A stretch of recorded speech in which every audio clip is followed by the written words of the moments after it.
여러분 안녕하십니까? 오늘 2022년 12월 17일을 맞아서 오늘도 하나님께서 주시는 생명의 말씀으로 함께 은혜를 나눕시다. 전도서 5장 10절로 20절인데 제가 몇 구절 봉독합니다. 13절 내가 해열에서 큰 패단이 되는 일이 있는 것을 보았나니 곧 소유주가 재물을 자기에게 해가 되도록 소유하는 것이라.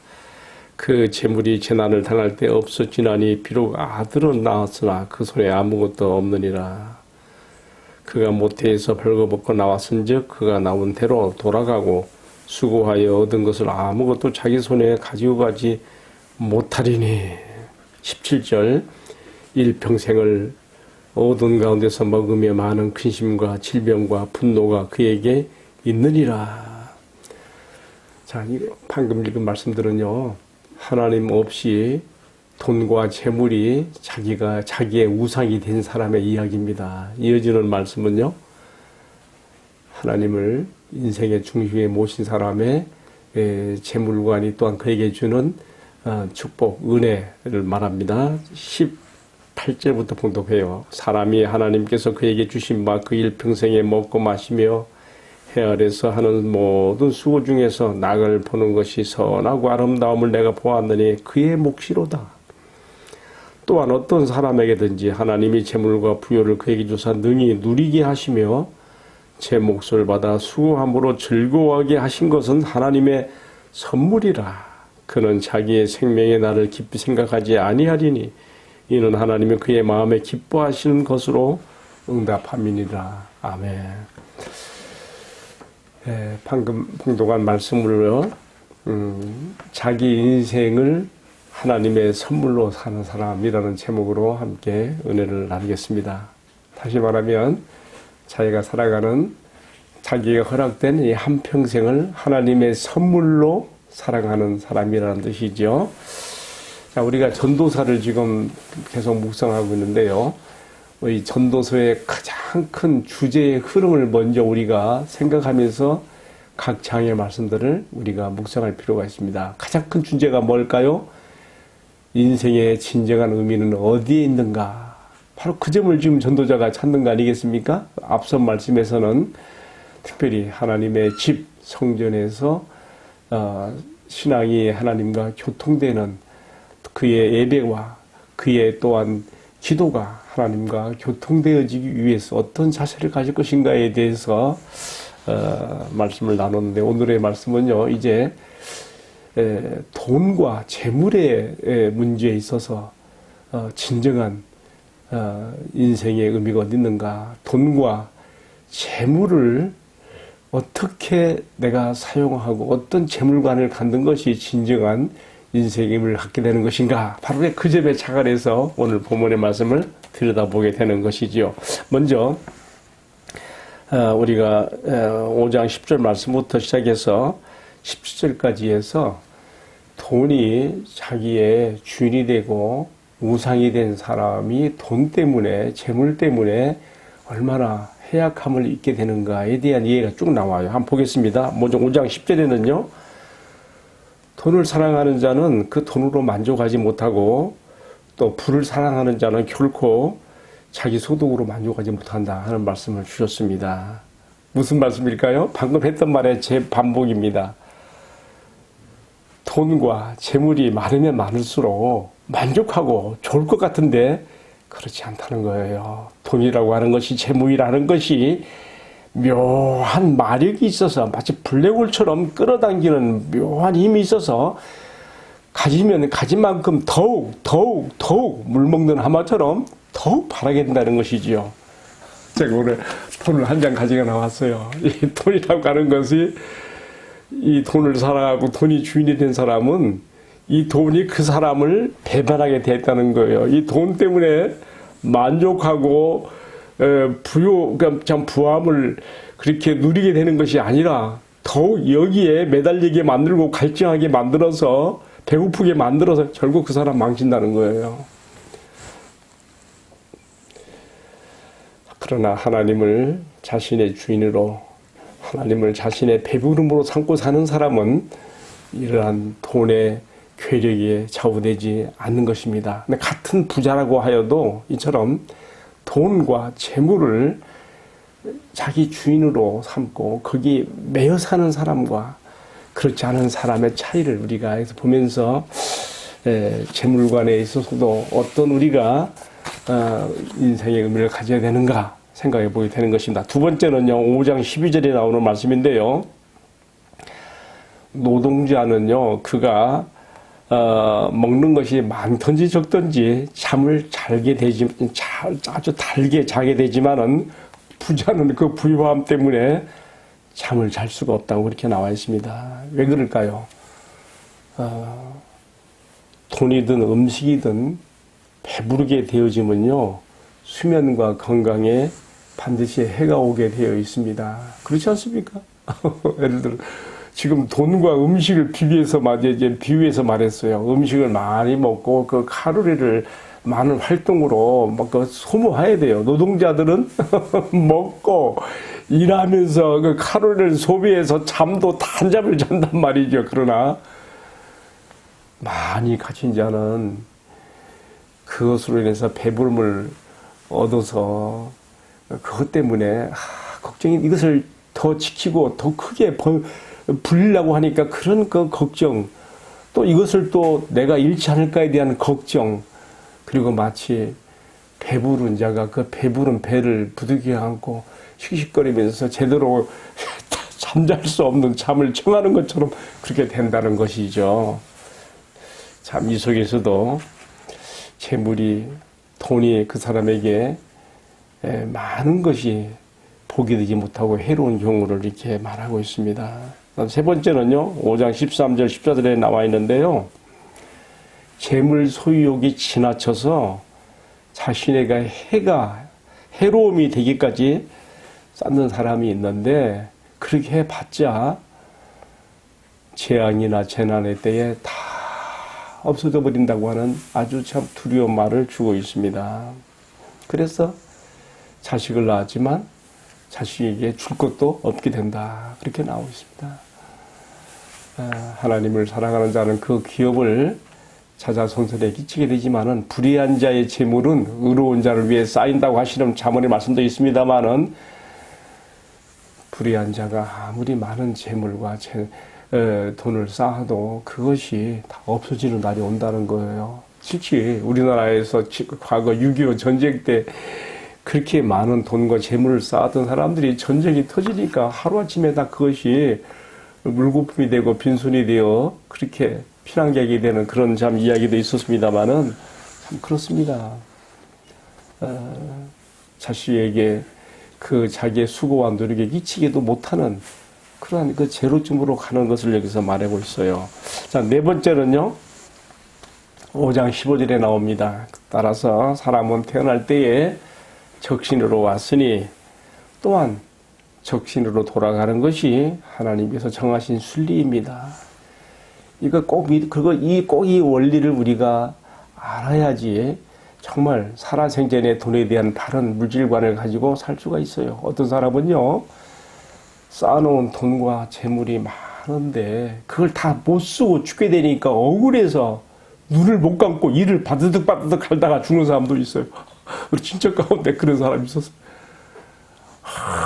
내가 쓸 수 있는 돈이 많고 재물이 많은데 막 눈을 감고 이제 죽을 날이 되었으니 막 억울한 거지요.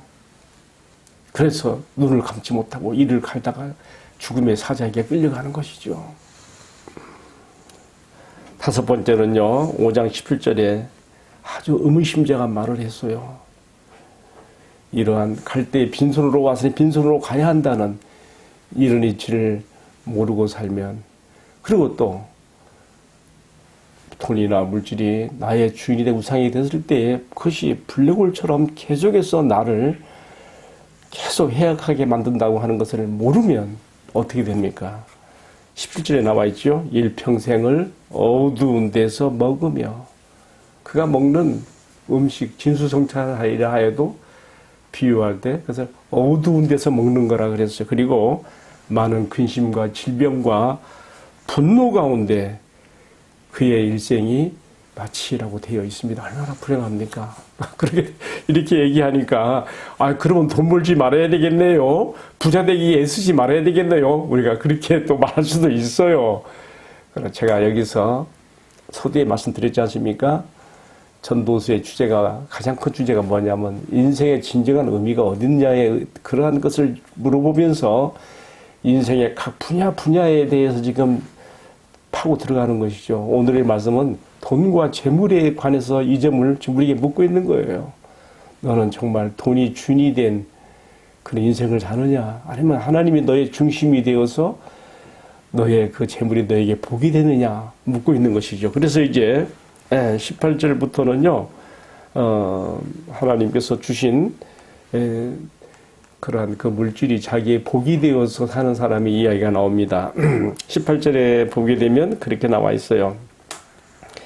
사람이 하나님께서 그에게 주신 바 일평생 먹고 마시며 해 아래서 하는 모든 수고 중에서 낙을 보는 것이 선하고 아름다움을 내가 보았노라. 하나님께서 삶의 중심이 되어 있어서 물질관을 갖는 사람은요, 그의 먹고 마시며 수고하는 것들을 즐거움으로 낙을 누리며 살게 되니 모든 것이 선하고 아름다운 것이다. 이렇게 또 말하고 있습니다. 그런가 하면 이어지는 19절에서는요, 뭐라고 했는가 하면요, 하나님께서는요, 각 사람에게 재물과 부의 분량이 그 사람이 받아 누릴 분량의 몫이 있게 하시고 수고함으로 즐거워하게 하시는데, 근데 바로 이것이 하나님의 선물인 줄 알고 하나님이 내 인생에 허락하신 선물인 줄 알고 살아가는 사람은 비록 인생의 날들이 금방 지나가는 짧은 인생이지만은 그러나 그 가운데서도 하나님께서 그 마음에 평안과 기쁨을 주시어서 살아가게 하신다고 하는 그런 말씀을 여기 주고 있습니다.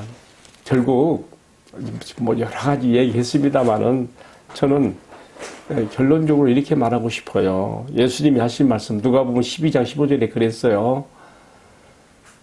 삼가 탐심을 물리쳐라.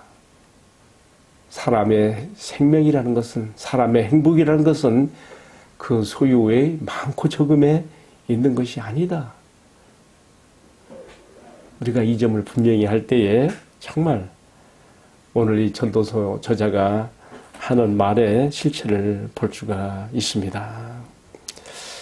많은 돈과 부를 쌓은 배부름 때문에 건강과 단잠을 잃어버리고 불행하게 죽어가는 사람이 있는가 하면 하나님께서 자신에게 주신 분량으로 족하게 여기며 비록 짧은 인생이나마 자기의 인생이 하나님이 주신 생명의 선물의 날들인 것을 알아서 생의 기쁨을 유지하며 살아가는 사람도 있다는 것입니다. 자, 여러분, 오늘 우리가 이 말씀 앞에서 나는 전자에 해당되는가 후자에 해당되는가 한번 생각해 볼 필요가 있습니다. 저는 오늘 말씀 묵상하다가 참 내 마음에 확 닿아진 한 구절이 있었어요. 그게 뭐냐면요, 같은 부자라도 하나님의 은혜와 축복 가운데 거하는 부자는요, 돈과 부가 쌓여도 근심이 겸하여 있지 않는 부자가 되는 거예요. 그렇지 않으면 많은 부와 쌓은 돈이 자기에게 근심이 되어 서서히 불행하게 죽어간 사람이 되는 것이죠. 여러분, 이 점을 잘 우리가 구분할 필요가 있습니다. 오늘 말씀을 제가 마치면서 한 실례를 들어보고 싶어요. 여러분, 미국에 가장 부자로 살다 간 사람이 있죠. 여러분 잘 아실 거예요. 석유왕 록펠러입니다. 그 사람은 얼마나 돈이 많았던지요. 요즘에 우리 시대에 돈이 가장 많은 부자를 누구라고 생각해요? 빌 게이츠를 많이 운운하지요. 그런데요, 오늘날 시세로 환산하면요, 빌 게이츠보다 3배나 더 그의 자산이 많았다고 하니까 어마어마한 큰 재산가였지요. 근데 그 사람은요, 아주 정말 악착같이 산 사람이에요. 그래서 그 사람에 대한 부정적인 면도 사실은 많이 있어요. 그러나 그가 55세 되던 해에 죽을 병이 들어가지고 병원에 입원하게 되었는데요. 그때 병원에 입원해서 이제 자기 인생을 돌아보게 되었죠. 그러다가 같은 그 병원에서 돈이 없어 치료받지 못하고 죽어가게 되는 한 가정을 보고 뭐 자기 딴에는 처음 그랬는지 모르겠어요. 그 가정이 치료받을 수 있도록 돈을 기부해서 도와줬어요. 그러고 나서 그 사람이 굉장한 마음의 희열과 기쁨을 느낀 거예요. 그래서 그가 깨달은 거예요.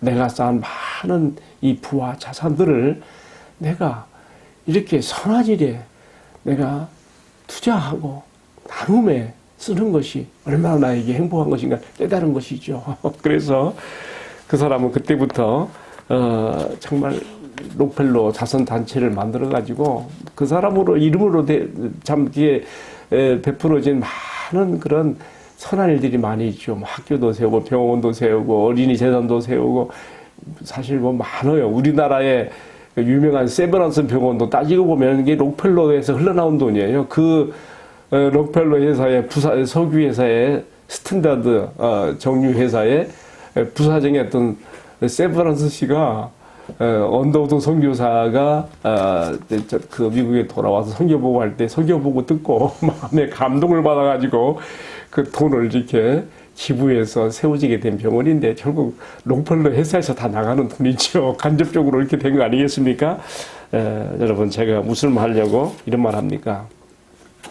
록펠러는 얼마나 돈에 대해서 철저하고 정말 그는 인색한 사람이었는지요. 자기 금전 출납부에 1센트 하나라도 다 기록할 만큼 그렇게 철저한 사람이었습니다. 그러나 그가 55세 되던 해에 삶의 천기를 그는 맞이하게 됩니다. 그래서 그는 자기가 가진 부에 대한 인식을 새롭게 하고 이제는 돈과 재물이 자기의 주인이 아니고 자기가 사랑하는 것이 그런 것이 아니고 중심에 하나님을 모시게 되고 하나님 뜻 가운데 바른 재물관을 가지게 되니까 정말 무한한 천국의 그런 투자를 그는 세상 가운데서 펼칠 수가 있었고 하나님 앞에 자신의 부를 아름답게 쓰고 돌아간 삶이 된 거 아니겠습니까?